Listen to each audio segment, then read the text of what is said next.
نبی میں مست ہیں،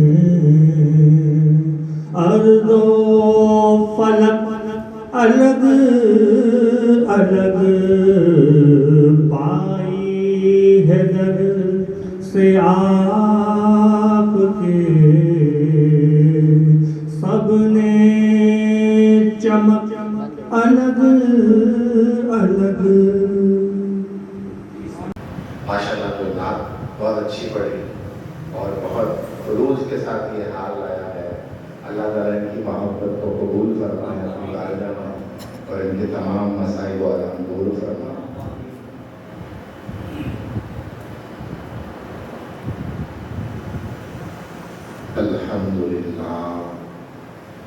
الحمدللہ نحمدہ ونستعینہ ونستغفرہ ونؤمن بہ ونتوکل علیہ ونعوذ باللہ من شرور انفسنا ومن سیئات اعمالنا، من یهد اللہ فلا مضل له ولا هادی له، ونشهد ان لا اله الا اللہ وحدہ لا شریک له، احدا صمدا لم یلد ولم یولد ولم یکن له کفوا احد۔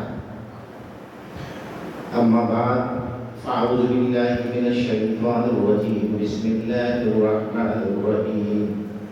لقد رضی اللہ عن المؤمنین اذ یبایعونک تحت الشجر، آمنت باللہ صدق اللہ العظیم وبلغنا رسوله النبي الكريم الأمين ونحن على ذلك من الشاهدين والشاكرين والحمد لله رب العالمين۔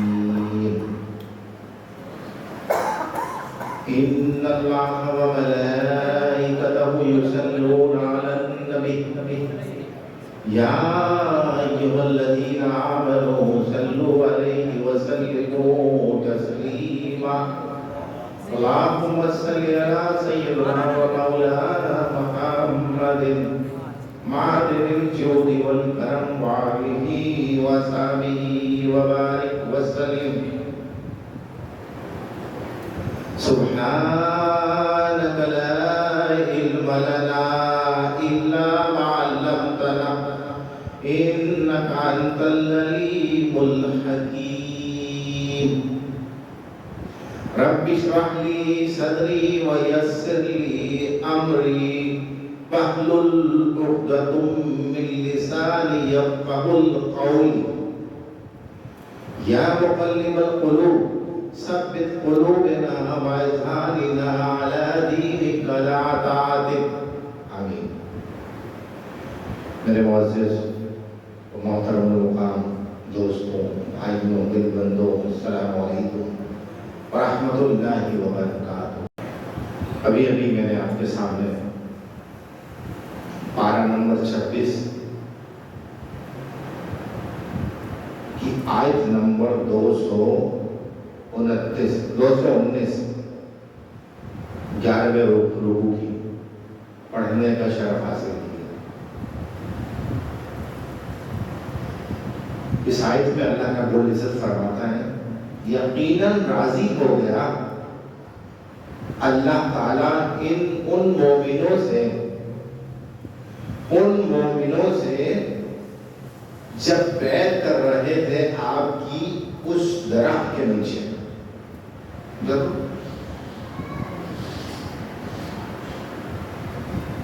بیعت کر رہے تھے اس درخت کے نیچے، یعنی یہ اس بیعت کا ہے واقعہ جو سرکار دو عالم صلی اللہ تعالیٰ علیہ وسلم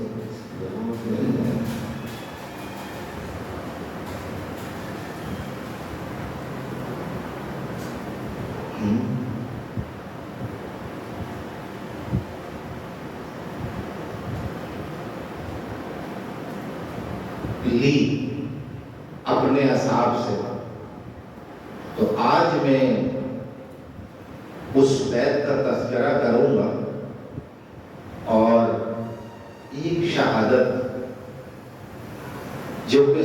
سیدنا عثمان غنی رضی اللہ تعالی عنہ کی ہے، اس شہادت کے متعلق تذکرہ کروں گا، شہادت عثمان غنی رضی اللہ تعالی عنہ کے متعلق، کیونکہ یہ تذکرہ آپ نے کبھی سنا ہوگا۔ ذو النورین، دو نور والے، نبی علیہ السلام کی دو صاحبزادیاں یکے بعد دیگرے آپ کے نکاح میں ہیں، یہ جب اس آپ کو ذو النورین کہا جاتا ہے۔ اچھا، ملائکہ بھی آپ کو ذو النورین کہتے ہیں، زمین والے تو کہتے ہیں، ملائکہ بھی کہتے ہیں ذو النورین، دو نور والے۔ تو انشاءاللہ تھوڑی سی بات بیعت رضوان کے متعلق اور اس کے بعد پھر آپ کی شہادت بیان کروں گا، کیونکہ 18 ذی الحجہ آپ کی شہادت ہے، اور میں نے دیکھا ہے اکثر بہت کم بیان کی جاتی ہے آپ کی شہادت، اس پر انشاءاللہ اور اس کے اندر بہت سارے سبق ملیں گے، تو میری کوشش ہوگی کہ اس کو بیان کروں اور سمجھاؤں، ورنہ اللہ کی رضا کے متعلق کوئی بات کروں۔ حضرت ابو موسیٰ الاشعری رضی اللہ تعالی عنہ صحابی رسول ہیں، آپ بیان فرماتے ہیں کہ حضور صلی اللہ علیہ وسلم کے ساتھ انصار کے کسی باغ میں، مدینہ منورہ میں کوئی انصاری صحابی تھے، ان کے باغ میں تشریف لے گیا، سرکار کے ساتھ گیا۔ سرکار دو عالم صلی اللہ علیہ وسلم نے مجھے دروازے پر کھڑا کر دیا اور فرمایا کہ بغیر اجازت کے کسی کو اندر نہ آنے دینا، باغ کے دروازے پر، اور فرمایا بغیر اجازت کے کسی کو اندر نہ آنے دینا۔ کچھ دیر کے بعد ایک شخص آیا اور دروازے پر دستک ہوئی، میں نے پوچھا کون؟ کھولا دروازہ تو دیکھا ابو بکر رضی اللہ تعالی عنہ تھے۔ سرکار سے اجازت طلب کی، سرکار ابو بکر آئے، سرکار نے فرمایا اسے آنے دو، فرمایا اندر آنے دو۔ سرکار نے فرمایا اس وجہ سے کہہ رہا ہوں اگر ہم کہیں گے تو آپ کو آنے دو، کہاں آنے دو؟ حضور نے فرمایا اجازت ہے، وَبَشِّرْهُ بِالْجَنَّةِ، اور ساتھ خوشخبری بھی دے دو جنت کی۔ ابو موسیٰ الاشعری سے کہا کہ انہیں آنے دو اور ساتھ خوشخبری بھی سنا دو جنت کی۔ آپ تشریف لے آئے اندر، اس کے بعد پھر دستک ہوئی دروازے پر، کہا میں نے دروازہ کھولا تو دیکھا ہوں حضرت عمر کھڑے ہوئے تھے۔ سرکار کی بارگاہ میں عرض کی سرکار عمر آئے، سرکار نے کہا انہیں بھی آنے دو، انہیں بھی آنے دو، اجازت طلب کی۔ ابو موسیٰ الاشعری نے دروازہ کھول دیا اور سرکار نے پھر فرمایا انہیں بھی جنت کی خوشخبری دے دو۔ حضرت عمر بھی اندر آ گئے اور ان کو جنت کی بشارت دے دی گئی۔ اس کے بعد پھر کسی نے دروازے پر دستک دی، سرکار نے فرمایا اے ابو موسیٰ اشعری دروازہ کھول دو، وَبَشِّرْهُ بِالْجَنَّةِ عَلَى بَلْوَىٰ تُصِيبُهُ، انہیں جنت کی خوشخبری کے ساتھ ان مصائب سے مبتلا کرو جو انہیں پہنچیں گے۔ تیسری دستک پہ کہا کھول دو، انہیں بھی آنے دو اور انہیں جنت کی بشارت دو، لیکن اس کے ساتھ ان مصائب کی بھی اطلاع دے دو جو انہیں پہنچیں گے۔ ابو موسیٰ الاشعری فرماتے ہیں کہ میں نے دروازہ کھولا تو آنے والے ذو النورین تھے، یعنی سرکار نے پہلے کہہ دیا کہ انہیں بھی آنے دو اور انہیں جنت کی بشارت دو اور انہیں یہ بھی بتاؤ کہ ان کو جو مصائب و آلام پہنچیں گے اس کی اطلاع بھی دے دو. اللہ اکبر. جب آپ کو یہ اطلاع ملی حضرت عثمان غنی رضی اللہ تعالیٰ عنہ تو آپ نے کہا واللہ المستعان. بخاری شریف جلد نمبر 1 صفحہ نمبر 522 پر یہ حدیث درج ہے. فرمایا واللہ المستعان، اللہ تعالیٰ نے یہ بات، یعنی آنے والی مصیبتوں میں میں اللہ سے مدد طلب کرتا ہوں. مستعان یعنی مددگار ہے، اللہ نگہبان ہے اور اللہ کی میرا نگہبان ہے. یہ شان ہے عثمان غنی رضی اللہ تعالیٰ. حضرت جابر رضی اللہ تعالیٰ عنہ فرماتے ہیں کہ نبی مکرم صلی اللہ تعالیٰ علیہ وسلم کی خدمت میں ایک جنازہ لایا گیا. دیکھو آج بڑی بیوقوفی اور جہالت کی بات ہو گئی کہ جن معاملات میں ہمیں نہیں پڑھنا چاہیے ان معاملات میں بڑھ کے اصحاب رسول کو ایک کے مقابلے میں ایک کو اپنی زبان سے الٹے سیدھے الفاظ ادا کر کے اپنے آپ کو گناہگار کرتے ہیں. فضول میں اب یہ اس سے سمجھیے گا، ایک جنازہ لایا گیا کہ آپ اس کی نماز جنازہ پڑھائیں مگر آپ نے اس کی نماز جنازہ نہیں پڑھائی. صحابہ نے عرض کی یا رسول اللہ صلی اللہ تعالیٰ علیہ وسلم، ہم نے آپ کو کبھی کسی کی نماز جنازہ چھوڑتے ہوئے نہیں دیکھا. تو فرمایا یہ شخص عثمان سے بغض رکھتا ہے. تو اللہ تعالیٰ نے اس سے بغض رکھا. یہ عثمان سے بغض رکھتا ہے، اللہ نے اس سے بغض رکھا. تو فضول میں کسی سے بغض نہیں رکھنا چاہیے. حب للہ بغض للہ. اگر کسی سے محبت کرو تو اللہ کے لیے اور کسی سے بغض رکھو نفرت کرو تو اللہ کے لیے. ترمذی شریف کی حدیث میں نے بیان کی کہ یہ عثمان سے بغض رکھتا ہے، اللہ نے اس شخص سے بغض رکھا. جلد نمبر 2 صفحہ نمبر 412. یہ تو حضرت عثمان کی شان، کتنی شان ہے. 6 ہجری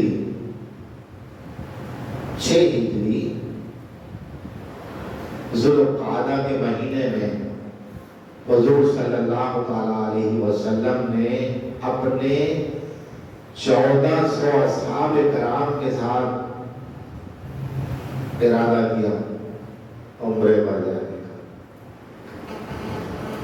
نیت کی، مکہ مکرمہ کی طرف روانہ ہوئے اور احرام بھی باندھ لیے، ساتھ میں جانور بھی لے لیے جن کی قربانی کا قصد کیا تھا. اللہ اکبر. ذوالقعدہ کے بعد ذوالحجہ آتا ہے نا، تو عمرے کی ہم یہاں وضاحت کر دوں، قربانی کے جانور ساتھ کیوں لیے؟ کیونکہ عمرے کے ساتھ تو قربانی نہیں. تو جب ذوالقعدہ میں چلے ہیں تو ظاہر ہے پہلے عمرہ کریں گے نا. جو بھی حاجی خارجی باہر سے جاتے ہیں تو پہلے وہ عمرہ کرتے ہیں، عمرہ کر کے احرام کھول دیتے ہیں، اس کے بعد پھر حج کے لیے احرام باندھتے ہیں. اور جو قارن ہوتا ہے وہ اسی احرام سے حج کرتا ہے، وہ احرام نہیں کھولتا. تو پھر حج کے نیت بھی عمرہ کر کے پھر حج کرتے ہیں. یقیناً جب قربانی کے جانور بھی ساتھ تھے.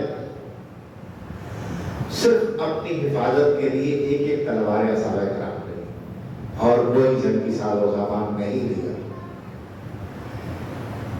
تو قریش مکہ کو جب سرکار کی آمد کا علم ہوا ان کے اصحاب کے ساتھ تو انہوں نے پلان بنایا مل کر. کیا ارادہ کیا کہ ہم ان کو مکے میں داخل نہیں ہونے دیں گے. جب سرکار دو عالم صلی اللہ علیہ وسلم تک یہ اطلاع پہنچی تو ظاہر ہے آپ کی جنگ کی تو نیت تھی نہیں. تو آپ نے اپنا ایک سفیر مقرر کیا، ایلچی مقرر کیا، وہ بنا کر حضرت عثمان غنی رضی اللہ تعالیٰ عنہ کو مکے کی طرف روانہ کیا کہ جاؤ مکے کی طرف چلے گئے۔ جب مکے کی طرف روانہ ہو گئے تو اصحاب دیکھیں لوگوں کی فطرت تو ہوتی ہے، انسان تو انسان ہے، یہ بات یاد رکھیں، تو لامحالہ فطرت ہوتی ہے۔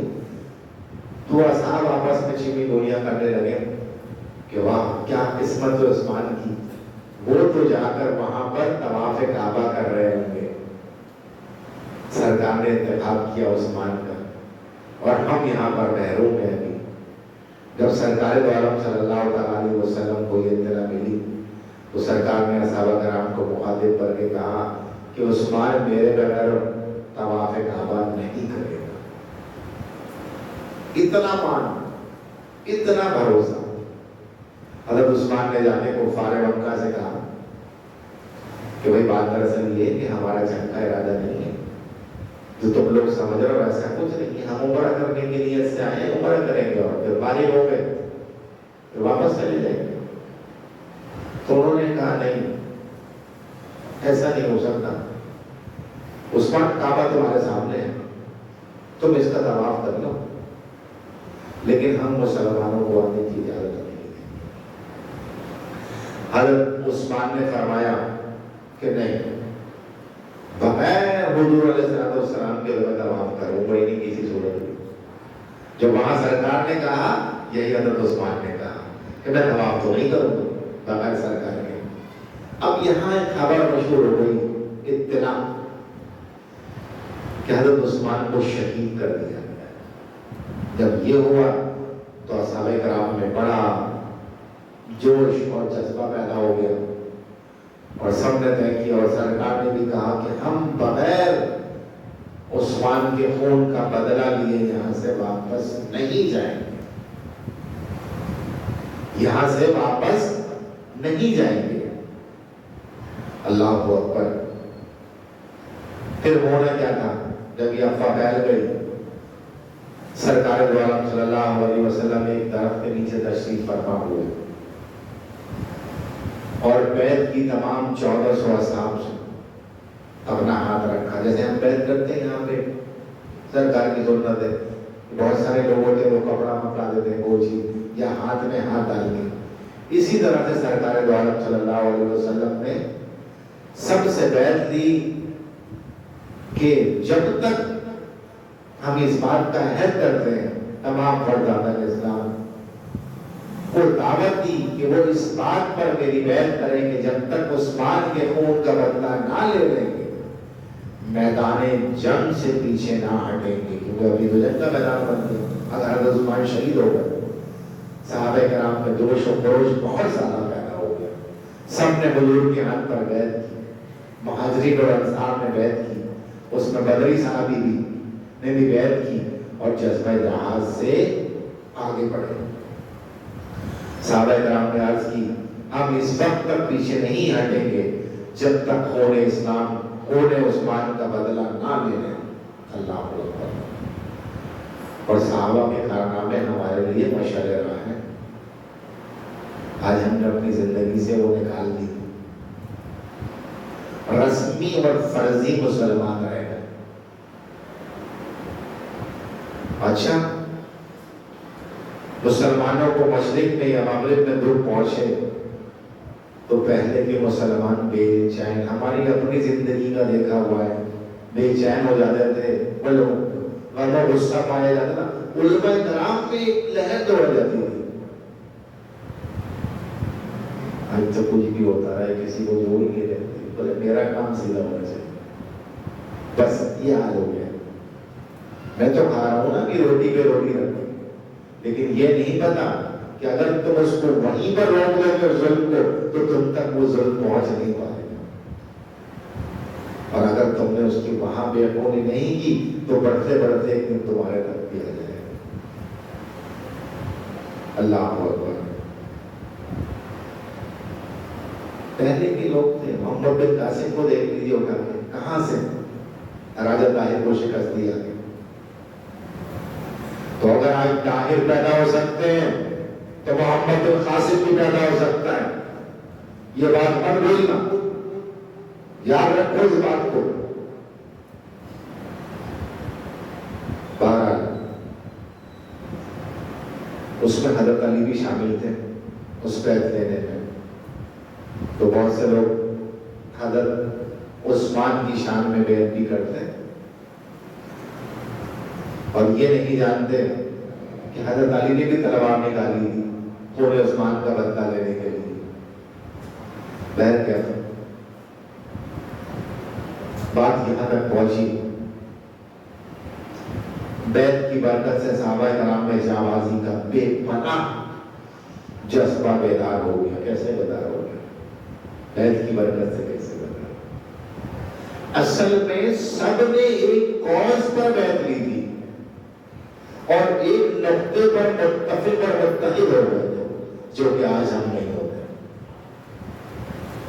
آج مسلمانان علم ایک بنیاد پر متفق ہوتے ہیں، کوئی بال بھی کا نہیں کر سکتا. بھائی 1.5 ارب اگر مسلمان ہے نا تو ایسا جذبہ ایمانی کسی کے پاس بھی نہیں. سب ملا کر باقی 1.5 ارب مسلمان ہیں، باقی سب ملا کر ہیں. تو یہ مسلمان ایک نقطے پر کسی کے ساتھ زیادتی نہیں کرتے. اگر متفق ہو جائیں تو پوری دنیا میں انصاف کا قانون نافذ ہو جائے گا. لیکن پہلے اپنی ذات میں نافذ کرنا پڑے گا انصاف. میری ایک بات یاد رکھو، جو ظلم کے ذریعے عزت حاصل کرتا ہے اللہ اپنے انصاف کے ذریعے اسے ذلیل و رسوا کرتا ہے. یہ بات میری یاد رکھو. ظلم کی اندھیر نگری زیادہ عرصہ نہیں چلتی ہے اور یہ بھی کس لیے ہوتا ہے؟ یہ بھی کس لیے ہوتا ہے بتا دو. پہلے بھی بتا چکا ہوں، دوبارہ بتا رہا ہوں. جب ظلم بڑھتا ہے، چنگیز خان نے بغداد پر حملہ کیا،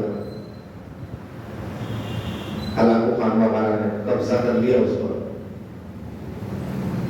اس کی ایک شہزادی سیر کرنے کے لیے اپنے کانوائے کے ساتھ قافلے کے ساتھ نکلی. دیکھا تو ایک شخص کچھ لوگوں کو کھڑا ہو کر ایک جگہ درس دے رہا تھا. اس نے پوچھا اپنے لوگوں سے کون ہے؟ کہا یہ مسلمانوں کا مبلغ ہے، تبلیغ کر رہا. کہا اس کو میرے پاس بلاؤ. بلایا، پوچھا کیا کر رہا؟ کہا توحید بیان کر رہا ہوں، رب واحد کی وحدانیت. کہا تمہارا رب کہاں ہے؟ اس بات کو مانتے ہو تو کہ ہم تم پر غالب آ گئے، ہم نے کھوپڑیوں کے مینار لگا دی. کہا ہم مانتے ہیں بالکل. تو بولیں گے پھر تم جس رب واحد کی بات کر رہے ہو وہ کہاں ہے؟ وہ رب واحد کہاں ہے؟ تمہاری مدد کو کیوں نہیں آتا؟ کہا بات دراصل یہ ہے کہ بے شک تم ابھی ہم پر غالب آ گئے ہو. اس کی وجہ یہ ہے کہ ہمارے کارنامے ایسے ہو گئے تھے. اس کی مثال دے کر میں تمہیں سمجھاتا ہوں. کہا ایک گدڑیا ہوتا ہے، اس کی بہت ساری بھیڑیں ہوتی ہیں، بہت ساری بھیڑیں ہوتی ہیں اور وہ چل رہی ہوتی ہیں، لیکن اس کے ساتھ کتے بھی ہوتے ہیں. اس کے جب کوئی بھیڑ ریوڑ سے باہر نکلتی ہے تو وہ کتے اسے کھدیر کے ریوڑ کے اندر کر دیتے ہیں. وہ کتے کھدیر کر ریوڑ کے اندر کر دیتے ہیں. ایسے ہی ہوتا ہے. ہاں تو کہنے لگے اب ہم پر کتے مسلط کر دیے گئے کیونکہ ہم منتشر ہو گئے، بٹ گئے ادھر ادھر. اب تم ہمیں سمیٹ کے ایک جگہ یکجا کر دو گے ہم پھر غالب آ جائیں گے. آئی بات سمجھ میں؟ تو جب ہم پٹری سے اتر جاتے ہیں تو پھر اللہ مسلط کر دیتا ہے ہم پر. لوگ کہاں جاؤ گے؟ پھر سب سمجھ کے ایک جگہ جمع ہو جاتے ہیں اور پھر جب اٹھتے اس رب واحد کے نام سے پھر برکت پا جاتے ہیں اور دنیا پہ جا جاتے ہیں. تو درست ہو جاؤ اپنے معاملات اور اعمال اور افعال کو درست کر لو. صرف نماز کا پڑھ لینا کہ ہم بڑے مسلمان ہو گئے، صرف پائچے کا اونچا کر لینا، صرف بلیاں بنا کے لوگوں کو دھوکہ دے دینا، یہ کافی نہیں۔ قرآن کی آیتیں پڑھ پڑھ کے لوگوں کو دھوکے دینا، یہ کافی نہیں ہے، یہ کافی نہیں۔ طنزیہ انداز میں کہہ رہا ہوں، طنز کرنا اور حق پہ جانے کو طنز کرنے وہ یہی رہا ہے اس وقت، اور ہم جیسی بھیڑ بکریاں معصوم بیچارے پیچھے چلے جا رہے ہیں، سمجھ نہیں رہے حقیقت کو۔ اور جب وقت گزر جائے گا، پانی سر سے اونچا ہو جائے گا، لگتا ہے مجھے پھر بھی خیال نہیں ہے جس نہج پر ہم چل رہے ہیں، تو اس سے پہلے سمجھ جاؤ بات کو۔ ڈر گیا، سرکار نے بیعت لی، لقد رضی اللہ عن المؤمنین اذ یبایعونک تحت الشجرہ، بے شک اللہ راضی ہو گیا ان ایمان والوں سے جب وہ آپ کے ہاتھ پر بیعت کر رہے تھے درخت کے نیچے۔ اللہ اکبر۔ اللہ تعالیٰ نے صحابہ کے ایمان کی ضمانت دی اور راضی ہونے کا بھی اعلان کیا۔ اسی آیت میں اعلان کیا، جب سارے صحابہ بیعت کر چکے تو سرکار مدینہ نے اپنا دایاں ہاتھ بلند کیا اور فرمایا یہ میرا ہاتھ ہے، اور پھر اپنا بایاں ہاتھ بلند کیا، فرمایا یہ عثمان کا ہاتھ۔ یعنی سرکار کو یہ خبر بھی تھی کہ زندہ کی بیعت ہوتی ہے اور مردہ کی جو بیعت نہیں ہوتی، تو عثمان شہید نہیں کیے گئے، لیکن یہ منظم اور متفق کرنے کے لیے یہ معاملہ ہوا۔ اللہ اکبر۔ حضرت عثمان غنی کی طرف سے حضور نے خود بیعت کی۔ حضور نے ارشاد فرمایا جنہوں نے اس درخت کے نیچے میرے ہاتھ پر بیعت کی ہے ان میں سے کوئی بھی دوزخ میں داخل نہیں ہوگا، کوئی بھی جہنم میں نہیں جائے گا۔ ابن کثیر، تفسیر ابن کثیر میں یہ بات لکھی ہے۔ اس آیت کی جو میں نے آیت پڑھی لقد رضی اللہ عنہ، اس آیت کی تفسیر میں جس طرح نبی کے ہاتھ سے ظلم نہیں ہو سکتا، کوئی جرم نہیں ہو سکتا، اسی طرح عثمان کے ہاتھ سے بھی ظلم نہیں ہو سکتا۔ عثمان کے کردار کی ضمانت ہے یہ۔ حضور نے عثمان کی طرف سے خود بیعت کی۔ اللہ تعالیٰ نے ارشاد فرمایا ان الذین یبایعونک انما یبایعون اللہ ید اللہ فوق ایدیہم۔ سورہ فتح آیت نمبر 15۔ معبود جو تیرے ساتھ بیعت کرتے ہیں وہ اللہ کے ساتھ بیعت کرتے ہیں، ان کے ہاتھوں پر ید اللہ فوق یدی، میرے ہاتھ پر اللہ کا ہاتھ، ان کے ہاتھ پر اللہ کا ہاتھ ہے، اللہ کا دست قدرت ہے۔ یہ بیعت بظاہر حضور کے ہاتھ پر ہو رہی تھی، لیکن در حقیقت یہ بیعت اللہ کے ہاتھ پر ہو رہی تھی، یعنی دست قدرت پر، اللہ کے دست غیب قدرت پر ہو رہی تھی۔ بظاہر حضور کا ہاتھ تھا، حقیقت میں خدا کا ہاتھ تھا۔ جس طرح قرآن پاک میں حضور کی اطاعت کو اللہ کی اطاعت کر دیا، یہی کہا گیا نا من یطیع الرسول فقد اطاع اللہ، جس نے رسول کی اطاعت کی گویا اس نے اللہ کی اطاعت۔ اسی طرح حضور سے بیعت، اللہ سے بیعت، اور حضور کا ہاتھ، اللہ کا ہاتھ، اسی کی ہم سیدھ میں بیان کر رہا ہوں۔ اب کوئی اور نظریہ یا بات نہ لے جائے، کیونکہ یہاں تو دماغ ان کاموں میں زیادہ چلتے ہیں نا، جن میں چلنا چاہیے اس میں نہیں چلتے، ان کاموں میں بہت چلتے ہیں۔ تو بس اللہ اکبر۔ در حقیقت افواہ تو پھیلی تھی کہ حضرت عثمان کو شہید کر دیا گیا، لیکن پھر بھی حضور صلی اللہ علیہ وسلم نے حضرت عثمان کی طرف سے بیعت کی۔ اللہ اکبر۔ ایک مرتبہ حضرت انس سے روایت ہے کہ نبی پاک صلی اللہ تعالیٰ علیہ وسلم اور ابو بکر صدیق اور عمر فاروق اعظم اور عثمان غنی احد پہاڑ پر چڑھے تو ان سب کے احد پہاڑ پر چڑھنے سے پہاڑ کو وجد آ گیا، وجد آ گیا، وہ گرنے لگا۔ حضور نے اسے اپنے پاؤں سے ایسے ٹھوکر ماری زمین اور کہا فَإِنَّمَا عَلَيْكَ نَبِيٌّ وَصِدِّيقٌ وَالشَّهِيدَانِ۔ بخاری مشکاۃ باب المناقب عثمان میں موجود ہے یہ مناقب۔ تجھ پر ایک نبی، یعنی اسکت ساکت ہو جائے، ٹھہر جائے، تجھ پر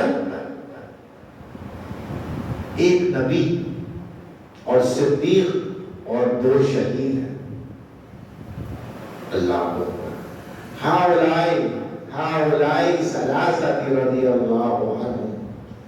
اس حدیث شریف سے معلوم ہوتا ہے کہ حضور صلی اللہ علیہ وسلم سب کے انجام سے باخبر ہیں۔ فرمایا حضرت عمر اور حضرت عثمان شہید ہو کر وفات پائیں گے، جس طرح حضور نے امام حسین کی شہادت کی خبر دی، پہلے ہی دے دی تھی، اسی طرح حضرت عثمان کی شہادت کی خبر اور حضرت عمر کی شہادت کی خبر بھی اس میں دے دی۔ کہا نا 2 شہید، تو حضرت عمر کو بھی شہید کیا گیا، ابو لوگ فیروز نے خنجر مار کے فجر کی نماز پڑھا رہے تھے، اور حضرت عثمان کی شہادت بھی بڑی دردناک ہے، وہ بیان کروں گا۔ اصل آج وہی ٹاپک میں نے انتخاب کیا ہے کہ شہادت عثمان غنی رضی اللہ تعالیٰ عنہ کو بیان کیا جائے۔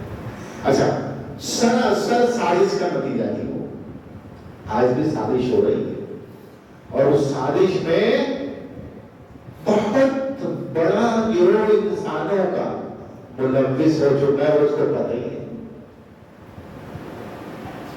اس کو خبر ہی نہیں ہے، اس طرح سے ملوث ہو گئے اس میں، اور ساتھ دے رہے ہیں اس سازش کا۔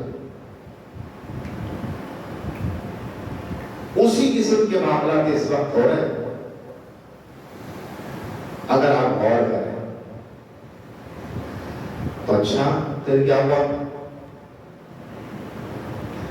سرکار مدینہ صلی اللہ علیہ وسلم نے جب قدم مبارک تو احد پہاڑ وجدانی کیفیت سے رک گیا۔ اللہ اکبر۔ بات وہی ہے نا کہ جن کے تلموں کا دھوبن ہے آب حیات، جن کے تلموں کا دھوبن ہے آب حیات، ہاں وہ جانے مسیحا ہمارا نبی۔ حضور صلی اللہ علیہ وسلم نے ارشاد فرمایا تو ابو جہل کے ہاتھ میں کنکڑیاں بول پڑی، کلمہ پڑھنے لگی تھی کنکڑیاں۔ اللہ اکبر۔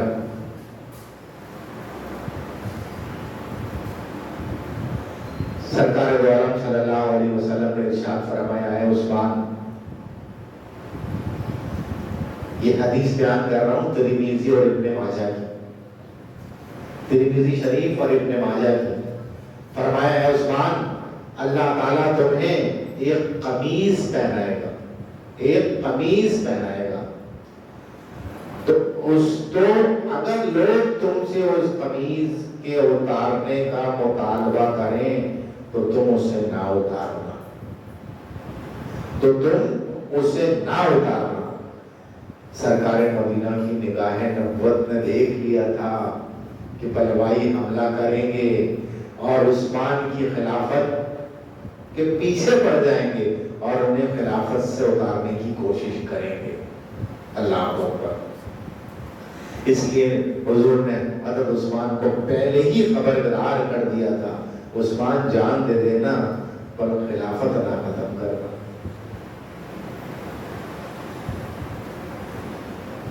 حضرت مرہ بن کعب فرماتے ہیں کہ نبی اکرم صلی اللہ علیہ وسلم نے آنے والے فتنوں کا ذکر فرمایا۔ آپ یہ ذکر فرما رہے تھے کہ ایک صاحب سر پر کپڑا ڈالے ہوئے ادھر سے گزرے تو حضور نے فرمایا یہ شخص اس دن ہدایت پر ہوگا۔ میں حضور سے یہ الفاظ سن کر اٹھا اور اس شخص یعنی جب بہت پرفتن دور ہوگا تو یہ جو شخص جا رہا ہے یہ ہدایت پر ہوگا، اٹھا اور اس شخص کی طرف گیا تو دیکھا وہ حضرت عثمان غنی تھے۔ میں نے حضور کی طرف ان کا رخ کرتے ہوئے عرض کیا یہ شخص ان فتنوں میں ہدایت پر ہوگا؟ ارشاد فرمایا ہاں یہی شخص، ترمذی اور ابن ماجہ کی حدیث۔ حضرت عبداللہ ابن عمر فرماتے ہیں کہ حضور نے مستقبل کے فتنوں کا ذکر فرماتے ہوئے ارشاد فرمایا یہ شخص ان فتنوں میں ظلمن قتل کیا جائے گا، یعنی ظلم ہوگا، اور حضرت عثمان کی طرف اشارہ فرمایا، ترمذی شریف کی حدیث۔ ان احادیث سے معلوم ہوتا ہے کہ حضور صلی اللہ علیہ وسلم یہ جانتے تھے کہ حضرت عثمان شہید ہوں گے، اور حضرت عثمان کو بھی اپنی شہادت کا علم تھا، لیکن صبر کیا اور اللہ تعالیٰ کی رضا میں راضی رہے۔ اب ہوا کیا؟ آپ کی شہادت کا جو سلسلہ شروع ہوا، اہل مصر نے مصر کے گورنر عبداللہ ابن ابی سرح کی آ کر حضرت عثمان سے شکایتیں کی۔ حضرت عثمان نے مصر کے گورنر کو ایک خط لکھا کہ رعایا کے بارے میں اللہ سے ڈرو، لیکن اس نے خط کو کوئی پرواہ نہ کی۔ جو خط بھیجا اس کی کوئی پرواہ نہ کی، اور جن باتوں سے حضرت عثمان غنی نے منع کیا تھا وہی کرنے لگا۔ جو اہل مصر حضرت عثمان کے بعد شکایت لے کر آئے تھے انہیں قتل کروایا۔ یہ حالت دیکھ کر 700 آدمی دارالخلافہ مدینہ منورہ میں آئے اور مسجد نبوی میں نمازوں کے وقت صحابہ کرام سے ان باتوں کی شکایتیں کی کہ مصر کا گورنر ایسا کر رہا ہے۔ حضرت طلحہ بن عبداللہ نے کھڑے ہو کر اس معاملے میں حضرت عثمان غنی سے گفتگو کی۔ ادھر ام المومنین حضرت عائشہ صدیقہ رضی اللہ تعالی عنہا نے بھی پیغام بھیجا کہ صحابہ کرام آپ سے ایسے شخص کے متعلق جس پر قتل کا الزام ہے معزولی کے متعلق کہتے ہیں، آپ معزول کیوں نہیں کرتے؟ آپ کو چاہیے کہ مصر کے گورنر کو معزول کر دیں۔ حضرت علی رضی اللہ تعالی عنہ نے بھی کہا کہ یہ لوگ گورنر کی معزولی چاہتے ہیں، آپ دوسرا آدمی مقرر کیوں نہیں کرتے؟ کر دیتے۔ آپ اس معاملے میں انصاف کیوں نہیں کرتے؟ حضرت عثمان نے فرمایا یہ لوگ خود ہی تجویز کر دیں کہ میں مصر کا گورنر کیسے بنا۔ اللہ اکبر۔ لوگوں نے کہا آپ محمد بن ابو بکر، حضرت ابو بکر کے صاحبزادے جو ہیں، اب ان کو مصر کا گورنر مقرر کر دیں۔ حضرت عثمان نے محمد بن ابو بکر کو ایک خط لکھا اور لکھ کر اس کو معزول کیا، اور معزول کرنے کے بعد خط لے کر اس جماعت کو لوگوں کی روانہ کر دیا صحابہ کرام کی، جاؤ اس کو معزولی کے احکامات دینا اور تمہاری تقرری کے احکامات ہیں۔ آپ یہ خط لے کر چلیے۔ ابھی ہم راستے میں جا رہے تھے کہ ایک شخص نظر آیا جاتا ہوا، ایک اونٹ پر سوار، لیکن چال و ڈھال سے لگتا تھا کہ قاصد کسی کا ہے۔ اصحابہ کرام نے دیکھا کہ بہت تیز کہاں جا رہا ہے، اسے پکڑ لیا اور پکڑ کر جب اس کی تلاشی کی تو اس کے بعد سے ایک خط ملا۔ جب اس خط کو کھول کے پڑھا تو اس خط پر لکھا ہوا تھا، حضرت عثمان کی مہر بھی لگی ہوئی تھی، اور اس خط میں یہ مضمون لکھا ہوا تھا کہ محمد بن ابو بکر آ رہے ہیں، ان کو اور ان کے ساتھیوں کو قتل کر دینا اور اپنے معاملات ایسے ہی چلاتے رہنا اگلا حکم آ گیا تھا۔ اصحابہ کرام کو بڑا جوش آیا۔ سازش تو سازش ہوتی ہے نا، آج جو ہو رہی ہے، بڑا جوش آیا اور غصے میں آ گیا۔ آپ نے اس کو پکڑا، اس اونٹ کو قبضے میں لیا اور خط کو لیا اور واپس حضرت عثمان کے پاس آ گئے۔ جب واپس حضرت عثمان کے پاس آئے اور حضرت عثمان سے دریافت کیا، اس کو مہاجرین نظری انصار نہیں دیتے، صحابہ نے حضرت عثمان کے پاس گیا اور پوچھا کہ غلام کو پیش کیا، کیا یہ غلام آپ کا ہے؟ فرمایا میرا ہے۔ حضرت علی نے اونٹنی سامنے کر کے کہا یہ آپ کی ہے؟ فرمایا ہاں میری ہے۔ حضرت علی نے پوچھا یہ خط آپ ہی نے لکھا ہے؟ حضرت عثمان نے کہا میں حلفیہ کہتا ہوں کہ یہ خط میں نے نہیں لکھا اور نہ کسی کو لکھنے کا حکم دیا۔ پھر کہا یہ جو مہر لگی ہے خط پہ آپ کی ہے؟ کہا ہاں میری، لیکن میں نے لگائی نہیں ہے یہ مہر۔ اللہ اکبر۔ اس متعلق مہر میری ہے لیکن میں نے لگائی نہیں ہے۔ حضرت علی نے فرمایا سب تعجب ہے، غلام آپ کا، اونٹنی آپ کی، خط پر مہر آپ کی، اور آپ کو کچھ معلوم نہیں اس کے متعلق، آپ کو خبر نہیں تھی اس کے متعلق۔ آپ نے پھر قسم کھائی واللہ نہ میں نے اس خط کو لکھا، نہ کسی سے لکھوایا، اور نہ اس پہ یہ مہر ضبط کی، اور نہ اس غلام کو دے کر میں نے مصر روانہ کیا۔ ایسا میں نے نہیں کیا۔ اس کے بعد لوگوں نے پہچانا کہ یہ مروان کا خط ہے، یہ مروان کا خط ہے۔ مروان کو ہم ہمارے سپرد کرنے کا تاکہ ہم اسے سزا دیں، لیکن حضرت عثمان کو یہ شبہ ہو گیا کہ یہ مروان کو قتل کر دیں گے۔ اچھا آپ بڑے نرم مزاج کے تھے، بہت نرم دل تھے، بہت نرم طبیعت تھے حضرت عثمان۔ تو آپ نے کہا نہیں میں اسے نہیں دوں گا کہ تم اسے قتل کر دو گے۔ بلوائیوں نے قصر خلافت کا محاصرہ کر دیا۔ تاریخ الخلفاء میں یہ بات درج ہے۔ بلوائیوں نے قصر خلافت کا محاصرہ کر لیا اور ظلم کی انتہا کر دی۔ حضرت عثمان مسجد میں نہ آئیں، اگر آئیں گے تو انہیں قتل کر دیا جائے گا۔ قصر خلافت میں اگر کسی نے پانی پہنچایا تو اسے قتل کر دیا جائے گا۔ 40 دن پانی بند رکھا گیا، 40 دن، 1 نہیں 2 نہیں 3 نہیں۔ یہ کون ہے جس پر 40 دن پانی بند رکھا گیا؟ یہ وہ ہے جن کے خرید کے دینے سے کنواں پورا مدینہ منورہ سیراب ہوا، پورے مدینے کے لوگوں کو پانی میسر ہے، اور انہی کے اوپر اس کنویں کا پانی بند کر دیا گیا، کوئی بھی لے کر نہیں جائے گا پانی۔ اللہ اکبر۔ مسجد نبوی میں داخلہ بند، قصر خلافت میں آنا جانا بند، حضرت عثمان کے پاس نہ کوئی جا سکتا نہ آ سکتا، یہ پابندیاں لگائی انہوں نے۔ بلوائیوں نے محاصرہ کر دیا۔ حضرت عثمان غنی جن کی سخاوت مشہور ہے، بھوک کے پیاسے ہیں، کھانے کا انتظام کرنے والا کوئی نہیں ہے، پانی کا انتظام کرنے والا کوئی نہیں ہے، قرآن کی تلاوت سے اپنی پیاس کو بجھاتے ہیں۔ امیر المومنین حضرت عثمان غنی نے چھت کے اوپر چڑھے اور وہاں سے جھانک کر فرمایا کیا تمہارے اندر علی موجود ہیں؟ کیا تمہارے درمیان علی موجود ہیں؟ لوگوں نے کہا نہیں۔ فرمایا تم میں سے کوئی ایسا شخص ہے جو حضرت علی کو میرا پیغام دے دے کہ وہ ہم پیاسوں کو پانی پلا دیں، کہ وہ ہم پیاسوں کو پانی پلا دیں۔ یہ خبر حضرت علی کو ملی تو آپ نے 3 مشکل سے فوراً پانی کے قصر خلافت میں بھیج دی۔ یہ پانی بہت مشکل سے قصر خلافت تک پہنچا۔ پانی لاتے ہوئے بنی ہاشم اور بنی امیہ کے چند غلام شدید زخمی ہو گئے۔ تاریخ الخلفاء میں یہ بیان درج ہے۔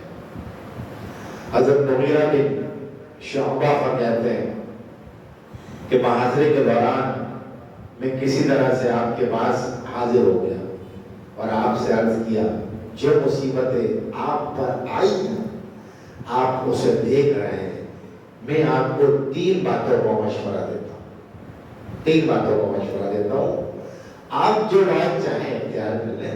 پہلی بات کہ آپ باہر نکل کر ان باغیوں کا مقابلہ کریں، آپ کے ساتھ فوج ہے، آپ کے ساتھ فوج ہے۔ اللہ اکبر۔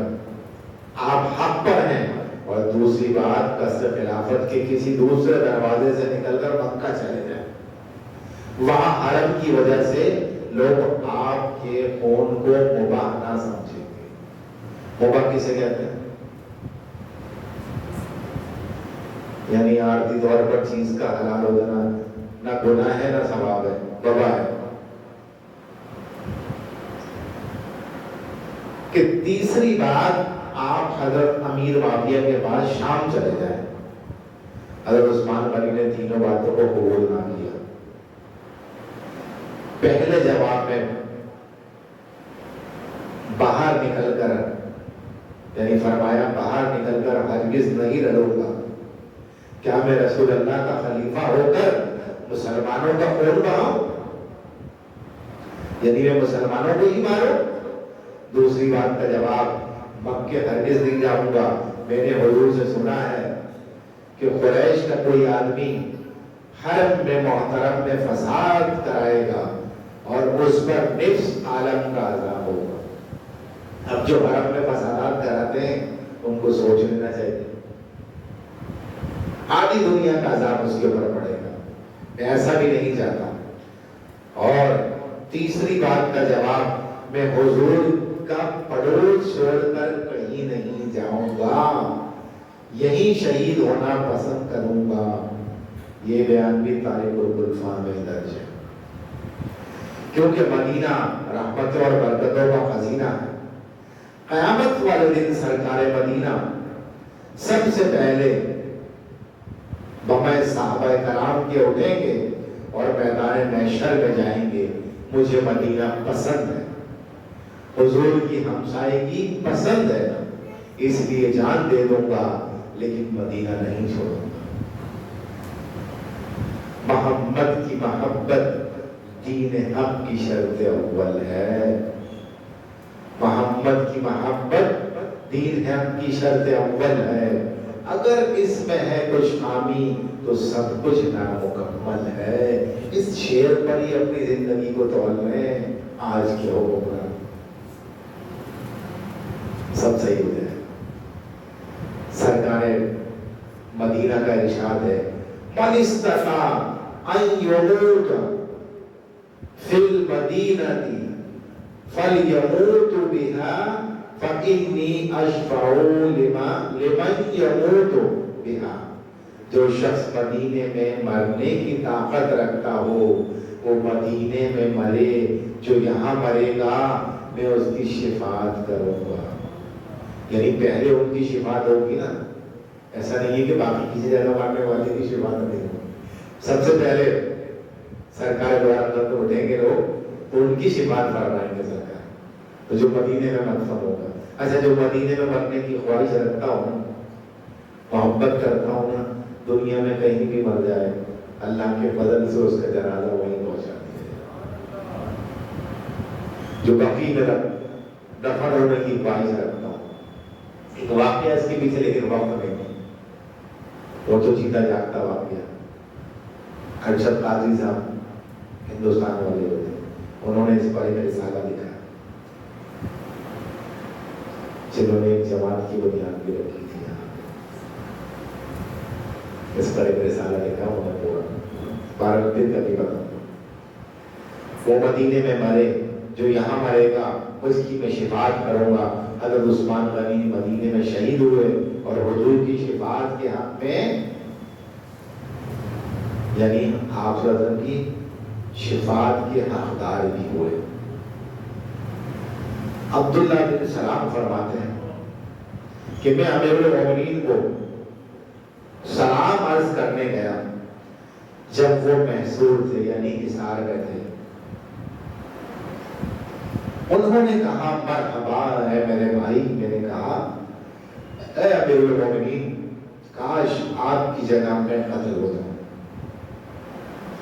تو اس میں مجھے زیادہ خوشی ہوگی۔ حضرت عثمان غنی نے فرمایا، آج رات میں نے رسول اللہ صلی اللہ علیہ وسلم کو خواب میں دیکھا، آپ فرما رہے تھے اے عثمان، لوگوں نے تمہارا محاصرہ کیا ہے۔ میں نے عرض کیا جی ہاں یا رسول اللہ، پھر آپ نے ڈول لٹکایا، میں نے اس سے پانی پیا اور اس کی ٹھنڈک اپنے سینے میں اب بھی محسوس کر رہا ہوں۔ حضور نے فرمایا اگر چاہو تو روزہ ہمارے ساتھ افطار کرو، اور اگر چاہو تو میں تمہاری مدد کرتا ہوں۔ میں نے اختیار کو اختیار کیا۔ نور الابصار صفحہ نمبر 76 پر یہ بات درج ہے کہ اگر چاہو تو ہمارے ساتھ یعنی آ جاؤ جنت میں، آ جاؤ ہمارے پاس، اور اگر چاہو تو میں تمہاری مدد کرتا ہوں ان سب کو۔ تو آپ فرماتے کہ میں نے افطار کرنا سرکار کے ساتھ زیادہ مناسب سمجھا۔ جب قصر خلافت کا معاشرہ زور پکڑ گیا، بلوائیوں نے نرمی کا رویہ اختیار نہ کیا، تو بالآخر آپ قصر خلافت کی چھت پر آئے۔ قصر کہتے ہیں محل کو، اس کی چھت پر تشریف لائے اور باغیوں کو ایک خطبہ دیا۔ اصل میں خطبے کا مقصد لوگ سمجھتے نہیں۔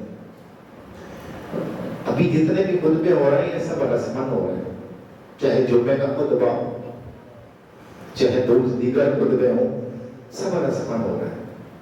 خطبے کا مقصد ہی یہی ہوتا ہے کہ لوگوں کو ایڈریس کرنا، لوگوں کو بتانا کیا غلط ہے اور کیا صحیح ہے، قرآن و حدیث کی روشنی میں، موجودہ حالات اور واقعات کی روشنی میں۔ لیکن ہم نے رسمن معاملہ شروع کر دیا۔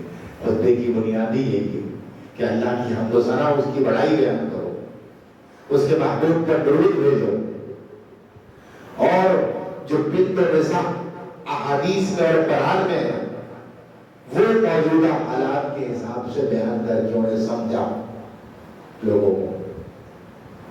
آج کون سے جمعے کے خطبے میں ایسا ہو رہا ہے؟ کہاں ہو رہا ہے؟ یہ تو ریڈی میڈ لوگ بنتے ہیں کہ وہ ماڈل ٹیسٹ پیپر لے لو یا گیس پیپر لے لو یا 5 سال 5 ایئر سے تیاری کر لو، ایسے ہی ہوتا ہے نا۔ بس جہاں پہ دو کام چل رہے نا تمہارا، بس وہی ڈگری لگا دو سارا، بولے کیا ہوا، بولے رکھ لو بھائی مولوی کی جاب پر۔ مثال دے کر سمجھا رہا ہوں یہ بات، تو خطبے کی حقیقت یہ ہے۔ ورنہ حجۃ الوداع کا خطبہ اٹھا کے دیکھ لو سر، ساری باتیں ایک ایک چیز، اور جب بھی میں وہ خطبہ پڑھتا ہوں میرے پاس ہے ایک نئی راہ روشن ہوتی ہے اس سے۔ حجۃ الوداع کا خطبہ جو ہے، اور پڑھنا چاہیے، سب کو گھر میں رکھنا چاہیے، ہماری زندگی کی راہیں کلیئر ہو جائے۔ تو خطبے کا مقصد یہ ہوتا ہے۔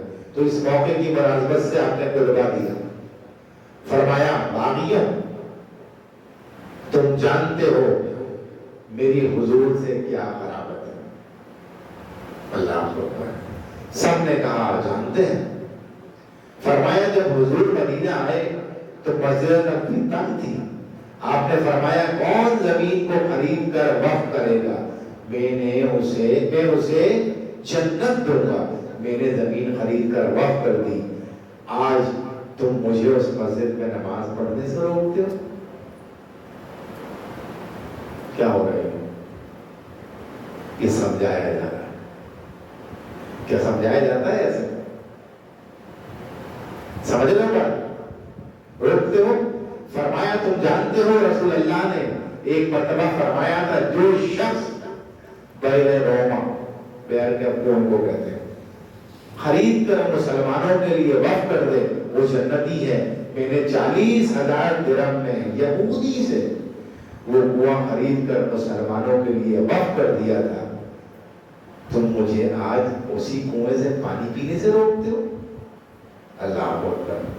فرمایا تم جانتے ہو جیش الاسرت میں نے سینکڑوں اونٹ بمے ساز و سامان کے حضور کی خدمت میں اقدس میں پیش کیے تھے، سب نے کہا جانتے ہیں، ساری باتیں سچ ہیں، پھر اللہ تعالیٰ سے ڈرو اور باز آ جاؤ۔ باغیوں نے کہا، دیکھو ایک بات یاد رکھو، شیرہ لگانے والے 2-4 آدمی ہوتے ہیں، لیکن اگر اس بوتھے میں، اس دماغ میں مغز سے کام نہیں لوگے، صرف کھوپڑیوں سے کام لوگے، تو پھر سب تمہیں بیوقوف بنائیں گے، اور بنتے چلے جا رہے ہو. کیا ہو رہا ہے؟ یہی کچھ ہو رہا ہے نا. سمجھو بات کو. نہیں، ان کے پوچھنے میں بھی یہی بن گیا. اللہ اکبر. بس فرمایا اگر اپنی خیریت چاہتے ہو، ان لوگوں نے کہا تو مروان کو ہمارے حوالے کر دو. آپ نے فرمایا آج روزہ نبی کریم صلی اللہ علیہ وسلم کے ساتھ افطار ہوگا، باقیوں کو دلوں پر کوئی اثر نہیں ہوا. کیوں؟ آج ہمارے دماغوں میں ہمارا دین ہے. ابھی میں ایک جگہ نکاح کا خطبہ دیا تھا، تو اس میں ایک بات سمجھائی میں نے کہ یہ قرآن وہ ہے کہ جس سے پڑھو گے تو میں وہی بنا دوں گا. ہندوؤں نے ایک مثال پیش کی کہ ہم آپ کی پوجا اس لیے کرتے ہیں کہ قرآن میں تو فرمایا کہ موسیٰ علیہ السلام نے پہاڑ پر آگ دیکھی تو وہاں سے آگ لینے چلے گئے تو اس میں سے آواز آئی کہ میں تمہارا رب ہوں. دیکھا؟ تو اگر ہم اپنا دین نہیں جانتے ہوں گے ہم کہیں گے ہاں صحیح بات تو ہے، یہ تو قرآن کی آیت ہے. لیکن وہ تمثیلا ناک کہا گیا کیونکہ نور سے لوگ آشنا نہیں تھے. جس نے بھی ترجمہ کیا، ہاں عربی مطلب میں جب اس کو سمجھو گے تو ساری بات واضح طور پر سمجھ میں آ جائے گی. جب کسی اور لینگویج میں ٹرانسلیٹ کرو گے تو جس کے نور نہیں ہے تو وہ آگے ترجمہ کرے گا. سمجھ لو. تو اگر قرآن کو سمجھا جائے تو اسی لینگویج میں سمجھا جائے جس میں وہ نازل ہوا ہے، پھر کما حق کا ہو اس کے معنی سمجھ میں آئیں گے. اگر اس کو کسی اور زبان پر ٹرانسلیٹ کر کے سمجھو گے کما حق کا ہو اس کے معنی سمجھ میں نہیں آئیں گے. تو اب یہ دلیل اگر اس نے دے دی اور ہم نہیں جانتے، ہم کہیں گے ہاں ہاں بات تو یہی ہوئی. وہ کہہ رہے ہیں جبھی تو وہ آپ کی پوجا کرتے ہیں. آئی بات سمجھ میں؟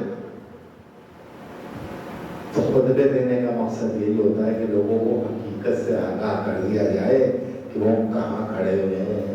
ایسا تو نہیں ہے جانا کورنگی میں کورنگی ہے اور اسٹاف پہ کھڑے میں اورنگی والے. سمجھ رہے ہیں؟ زبان سے نام لے رہے ہیں کہ مدینے جانا ہے اور جا رہے ہیں واشنگٹن. سمجھ گئے؟ اللہ ہم پر رحم کرے. ان کے دلوں پر کوئی اثر نہیں ہوا، دل پتھر سے بھی زیادہ سخت ہو گئے تھے اور اس وقت ان کے ضمیر مردہ ہو گئے تھے. پھول کی پتی سے کٹ سکتا ہے ہیرے کا جگر، پھول کی پتی سے کٹ سکتا ہے ہیرے کا جگر، مرد ناداں پر کلام نرم و نازک ہے بے اثر. ابھی سارے مرد ناداں ہی بنے. حقیقت میں کوئی کلام اثر نہیں کرتا. ادھر خطبہ کو کھول کھول کے سمجھا والنا وشدت من الزنا، گانے باجے جو ہے زنا سے زیادہ بڑی چیز ہے، کھول کے بتا دو. جب اترو گے تھوڑی دیر بعد وہیں گانا شروع ہو گیا. بولے یہ کیا کیا؟ تو اس کا مقصد یہ میرا کہ رسم ادا کی ہے ساری. تو مسئلہ یہ ہے کہ کھوپڑیوں کے ساتھ بیٹھے ہوتے ہیں، دماغ کے ساتھ نہیں ہوتے. جب تک کھوپڑیوں کے ساتھ رہیں گے تب تک کوئی کام نہیں کرے گا. اور جب دماغ سے سوچنے لگیں گے تو رب بھی یاد آ جائے گا، اپنی پہچان بھی ہو جائے گی اور آخرت کی فکر بھی ہو جائے گی اور اطاعت رسول اللہ بھی ہو جائے گی. سب سمجھ میں آ جائے گا. بہر کیا وہ باقی انسان کی شکل میں بھیڑیے تھے اس کو. اللہ اکبر. خون عثمان کے پیاسے تھے. سازش کے تحت تھا سب کچھ. داماد رسول حیا اور وفا کے پیکر کو موقع پا کر شہید کرنا چاہتے تھے.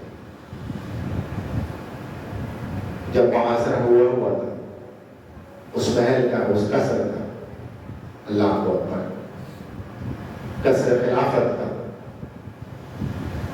تو باقیوں نے حضرت عثمان کو شہید کرنے کا ارادہ کیا. جب حضرت علی نے حالات کی سنگینی کو دیکھا تو حضرت امام حسن اور حسین کو بھیج دیا اور حضرت طلحہ اور حضرت زبیر کے ساتھ جانے دیا اور کہا کہ تم لوگ ڈیوٹی دو اور کسی کو داخل نہیں ہونے دینا. تم لوگ ڈیوٹی دو اور کسی کو داخل نہیں ہونے دینا. یہ لوگ ڈیوٹی پر کھڑے ہوئے. اب باقیوں نے دیکھا کہ دروازے کے اوپر تو جو لوگ کھڑے ہوئے ہیں، اگر ہم نے ان کو کوئی نقصان پہنچایا تو پھر اہل کو یعنی بنو ہاشم، یہ سب بنو ہاشم سے، تو وہ آ کے ہم سے بدلہ لیں گے تو یہ تو ہمارا پلان فیل ہو جائے گا اور یہ کوئی اور اختیار کر جائے گا معاملہ. تو کسی پڑوس کے گھر والے انصار صحابی انصار کے گھر سے چھت پہ چڑھ کر اندر داخل ہوئے اور اندر داخل ہوئے حضرت عثمان کے گھر کی چھت پر آئے اور وہاں سے نیچے اترے. حضرت عثمان غنی قرآن کریم کی تلاوت کر رہے تھے. ایک باغی نے آپ کے سر پر تلوار یا لوہے کا ایک گرز مارا، سلاخ ماری تو زمین پر گر پڑے. ایک بدبخت نے تلوار کا وار کیا. حضرت نائلہ جو اس وقت آپ کی زوجہ تھی، انہوں نے ہاتھ سے روکا، آپ کی انگلیاں کٹ گئی. اس تلوار کے وار کو اپنے ہاتھ سے روکا. اللہ اکبر. آپ کے سارے مبارک سے ہونٹ کا ایک فوارہ نکلا. اللہ اکبر. اور قرآن کی اس آیت پر گرا ہوا فَسَيَكْفِيكَهُ اللَّهُ وَهُوَ السَّمِيعُ الْعَلِيمُ. بس انہیں اللہ کافی ہے اور وہ سننے والا اور جاننے والا ہے. الف لام میم کا سپارہ آخری پیج پر ہے. عموماً سپاروں میں بڑا کر کے لکھا جاتا ہے فَسَيَكْفِيكَهُ اللَّهُ. اللہ اکبر. آپ کی شہادت قرآن کریم کی تلاوت کرتے ہوئے ہوئی. حضرت عثمان کو اہل مصر میں سے ایک شخص نے جس کی آنکھیں نیلی سرخ تھی اور جس کا نام حماد تھا، اس نے قتل کیا تھا. تاریخ الخلفاء میں یہ بات لکھی ہوئی ہے. قصر خلافت میں 3 دن تک آپ کا جسد اطہر پڑا رہا بے گور کفن. 3 دن تک کسی نے نہ اٹھایا. جنازہ اسی طرح پڑا رہا. لوگوں نے قصر خلافت میں آ کر جب دیکھا تو حضرت عثمان شہید ہو چکے تھے. حضرت علی نے اچھا باقی تو یہ ڈیوٹی یہاں تھی، وہ پیچھے شہید کر کے بھاگ بھی گئے. جب آئے اطلاع ملی، کسی نے خبر دی تو پھر حضرت حسن کو ایک تھپڑ رسید کیا حضرت علی نے اور حضرت امام حسین کے سینے پر ایک موقع مارا اور حضرت عبداللہ اور وہ حضرت زبیر اور حضرت طلحہ عبداللہ بن زبیر کو بھی غصے میں بہت ڈانٹا کہ تم لوگ کیا کر رہے تھے. کہا کہ تو خبر ہی نہیں ہے. پیچھے سے یہ کام ہو گیا. حضرت عثمان کی نبی کی شہادت سن کر ہم مدینے میں حرام مچ گیا. سازشیوں نے جب اپنا کام کر دیا، اگر یہ قرآن پہلے بچا لیتے سب مل کر، پہلے یونائٹ ہو جاتے، پہلے حقیقت کو سمجھ لیتے جیسے آج ہو رہا ہے. دیکھو میں کھول کھول کے ساری چیزیں سامنے رکھتا ہوں. سمجھنے والے سمجھے، نہ سمجھنے والے نہ سمجھے. بس رکھ دیا. اللہ اکبر. مدینے کی فضا سوگوار ہو گئی اور 18 ذی الحجہ 35 ہجری کو آپ کی شہادت ہوئی. اس وقت آپ کی عمر 80 برس یا 82 برس تھی. روایت الگ ہے.